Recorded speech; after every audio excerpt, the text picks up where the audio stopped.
Well, Baldwin County deputies are arresting a couple they say defrauded homeowners out of thousands of dollars in rent by refusing to pay. Investigators say they would move out, but only after multiple eviction orders. Our House Sheriff spoke with investigators about this case and how do they keep getting away with this? Cameron, I had that very question as well. Investigators tell me that when the couple would notice a negative report to their credit bureau on their rental history, they would challenge it, saying it was a case of mistaken identity.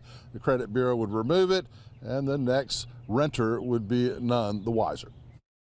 Baldwin County Sheriff's investigators say Dwayne and Erica Daly developed quite the scheme over the last 4 years. Since 2021, deputies say the couple was able to live for free by not paying rent and dragging out the eviction process, falsifying documents and lying to property owners. It was thanks to a deputy who works eviction cases that a criminal investigation began. He says they had dealt with the Dalys several times before and realized it had become a pattern. They would rent the place, they would not pay rent, they would come up with reasons why they couldn't, family emergencies, tragedies, things like that, and they would string it along a few months, never pay rent, and then they just were familiar that it takes a few months to get someone evicted, and our deputies would show up, evict them, they would move somewhere else. Eviction cases are typically civil matters, but with the Dalys, investigators say the extent of fraud crossed the line, making it a criminal matter. According to deputies, the Dalys both held jobs and could have paid rent. One neighbor who lives next door to the home deputies say they rented most recently on Meadowwood Drive in Daphne says the news comes as a shock. I never would have guessed. I know they were only here for a couple months, if that. They were just here very shortly.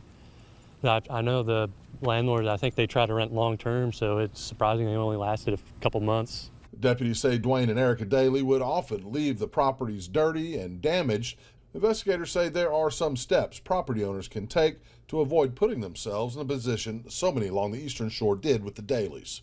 If they're running a credit report and they see a previous address, try to reach out to that. I don't know that people's contact information is listed on those addresses, but it'd probably take them going to the location, speaking to a possible new tenant if they're there, to find out who the landlord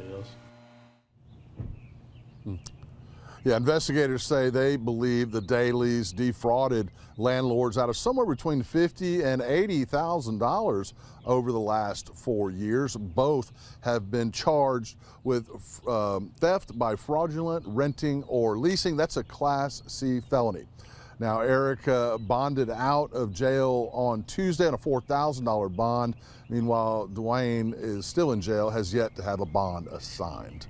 Live in Baldwin County, Hal Sherritt, Fox 10 News.